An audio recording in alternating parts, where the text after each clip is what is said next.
Hi guys, welcome back to my channel, or welcome if you are new. Make sure to subscribe if you haven't already. I post every single Sunday more renovation content, DIY budget hacks, and all sorts of different interior design related things. So not too long ago, I posted this video on my TikTok and my Instagram where I show you guys how I made industrial shelving on a budget for the current project that we're working on. It's time for the moment most of you have been waiting for, and that is how we built industrial shelving on a budget. Wood is just really expensive right now, so I had to cut some other things from our overall budget. However, for the structure, I was able to cut it to 1/5 of the normal price. This metal pricing was just not doing it for me, so we decided to do a DIY out of PVC. The first thing that we did was take all of the PVC that we needed for the office and the kitchen, and we spray painted it with some hammered metal spray paint. After that, we cut it down to any of the sizes that we needed. For the joints between pieces, we used 90-degree T fittings. For the round section at the top, we used slip elbow fittings. To connect it to the wall, we used some couplings with plugs, and for the bottom, we added some flanges with a bushing to fit underneath and add extra stability with more floor area. Once we had all of our different sections put together, we did a touch-up with the spray paint for anything that got messed up while we were cutting, and we also added a clear coating for extra security. Now to attach everything to the wall, we placed the structure up against the wall and traced where it needed to be. Then we took our PVC plugs, we drilled a hole through them, and then we attached them to the wall using drywall screws. Then we just added a little bit of glue and then pushed the structure onto the plugs that were on the wall as hard as we could. After that, we went ahead and put our shelves on that we had previously cut, stained, sealed, all of that. We attached them to the PVC so that they wouldn't move around using these U-shaped pieces that we had also spray painted to be the black metal. And we were really happy with how sturdy everything came out. And there you have it. It took a lot of measurements and planning on my computer, but in the end, we were able to cut the price down significantly. And now we just have to build it all over again for the office. So a lot of you guys really liked that video, and so I wanted to make a more in-depth video today based on you guys' requests for anyone who's trying the project themselves, just so you know every single step of the process. Just a few disclaimers before I get into today's video. I do want to say that I cannot confirm that this structure would work if it was a freestanding shelving unit. A lot of the security that this DIY has is from all of its different connection points to the wall, and that's really important. So I saw a lot of people asking whether or not they could make this a freestanding structure, and I personally cannot recommend it if it's not attached to the wall.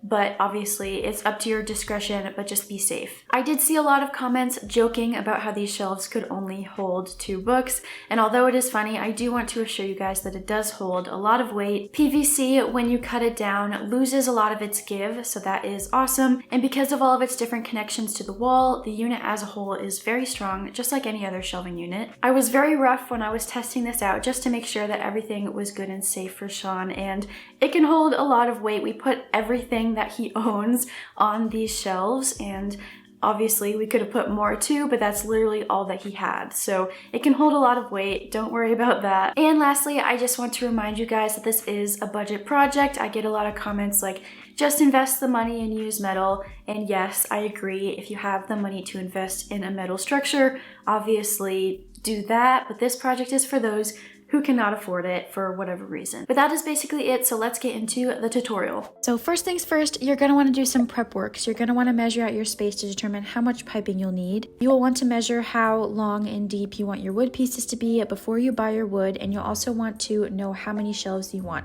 This will help you determine how many different joint pieces you need and how much PVC you will need. If you have wood studs, I definitely recommend utilizing those and measuring them beforehand so you know where all of your different pieces would attach to the wall. We had a steel frame, so we couldn't attach to any studs, so we ended up just using a different method. Then it is time to get your supplies. So we like to use premium pine boards because it is very consistent.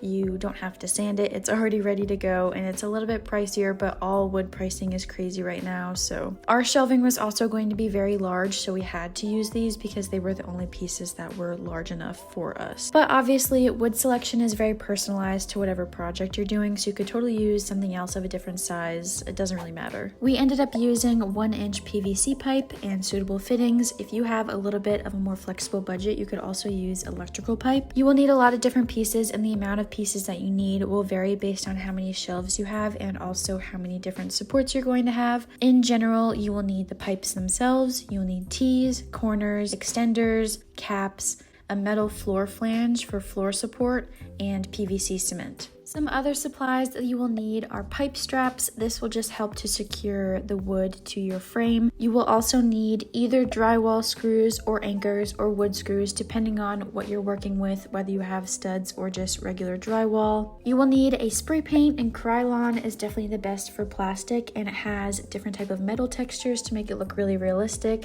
You will need sandpaper, a fine grit to prep the PVC for better paint application. Rags are also helpful to clean because the PVC is dirty after you sand it. And we also used a clear coat for protection from Rust-Oleum just to make sure that it didn't get scratched. And then it is time to get building. We actually painted the PVC throughout the process because we thought that it would help, but honestly, you could probably just spray paint it all when you're done building the structure. We were just being really extra. It is easier, however, to sand down the PVC before you have assembled it before spray painting, so that's something to keep in mind. Before you cut your PVC, you're going to want to know how long each section is going to be, and you'll want to just know that by how much space you want in between each of the shelves. You do want to consider though that when you put it together, the pipe will slip into the fitting about 3/4 of an inch and will be shorter than what you planned. So just make sure that you account for that 3/4 inch on either side of space lost. There are multiple ways that you can cut PVC. The fastest is definitely with a table saw, and that is what we use, but you can also use a Dremel, multi-tool, or miter saw. You do not have to worry about the ends of your PVC looking perfectly clean because they will be inside the fitting, so that is a-okay. Then you're just going to want to assemble your pieces, and part of that process is making sure that they are the same length as each other so that your shelves aren't crooked. You can use the PVC cement to put it together, and that will hold it in place without a doubt, but if you're a little bit nervous about your measurements being off, you can definitely do it without the cement at first just to make sure that everything matches up, and then add the cement later once you feel a little bit more secure with your measurements. When you are assembling all of the different pieces together, you want to make sure that you're doing it on a flat surface because it will be very difficult to have it fit cleanly on the wall if it is cemented in place and crooked. PVC does have a little bit of a give, so you may be able to work around it, but definitely just try to do the best that you can. Once you have all of your pieces assembled and ready to go, you just want to touch up the paint if you didn't paint beforehand, or add all of your paint now. You can use about 2 to 3 light even coats, and then you can add your clear coat after it's all dried. We used about 3 to 4 coats of clear coat just because that is how we are, but obviously it's up to your discretion. And before you can put it on the wall, you need to make sure that you have shelves that you can put in there, so you're going to want to prep your wood. The wood that you bought should definitely be the depth that you need your shelves to be, and you should have matched up your PVC structure to the depth of that wood, but you may need to cut it lengthwise, so this is the time to do that. You will want to sand the edges and use a wood conditioner on it before you do any staining. This will just help to make sure that the stain doesn't go on patchy. You can use any stain color at all of your choice, and also some sort of poly clear coating. We actually used a poly shade for our kitchen because it was the right color, and it really speeds up the process because it has that polyurethane in the stain itself. It does not work for all applications, but it did work for us in this scenario, and it saved us a whole lot of time. Then it is time to assemble everything on the wall, and we did not have studs like I mentioned earlier, so for our kitchen we used drywall screws, and we ended up using anchors in the office just because that is what we had. You will want to start by placing the shelving frames against the wall where you want them to go. It's best to have an extra set of hands for this. We had Dylan's dad holding the bottom and Dylan holding the top, and then I stood far away and told them when it looked good, and then they would hold it in place. You want to keep it in place and trace around where the contact points are. This will allow you to know where you need to put your caps. Once you have all of those contact places traced, you can take it off, and then you can drill a hole in the center of your caps and then attach them to those areas. Then you want to attach the frame that you made to the caps that you just attached to the wall, and this is going to take a lot of manpower. Basically, just add a tiny little bit of glue, or sometimes you don't even need to if it's tight enough, and literally just push it as hard as you can against the caps on the wall so that way it is attached. Do keep in mind, if you have anything nearby, like we had these cabinets,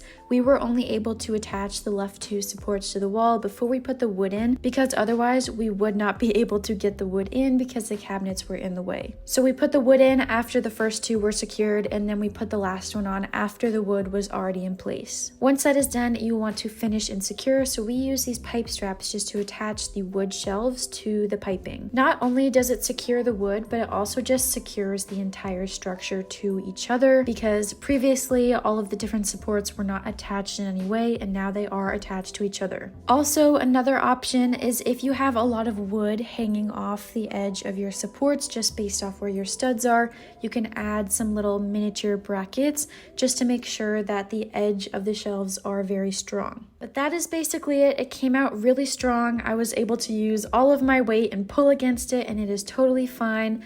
It came out so amazing and we love the result. So obviously you can see the in-depth budget breakdown in the TikTok that I shared in the beginning of this YouTube video, but just a reminder of the overall ballpark pricing. The typical metal version would have a $560 structure, where our version had a $140 structure, so that is $420 of savings. And then no matter what type of structure you use, the wood and the wood finishes typically would come out to around $230. And these prices that I'm sharing are based off of the structure that we made in the kitchen. So the office was obviously a little bit cheaper than this because it was smaller, and it would definitely be cheaper for you if you're making it for a place that's not so large. The ceilings in this condo are so high, so we made it massive, but if you're doing this in your own home, it probably won't be to this scale.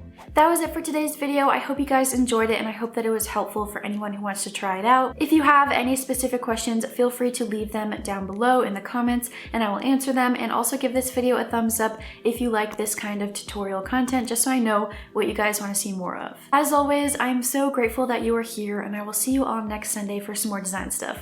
Bye guys!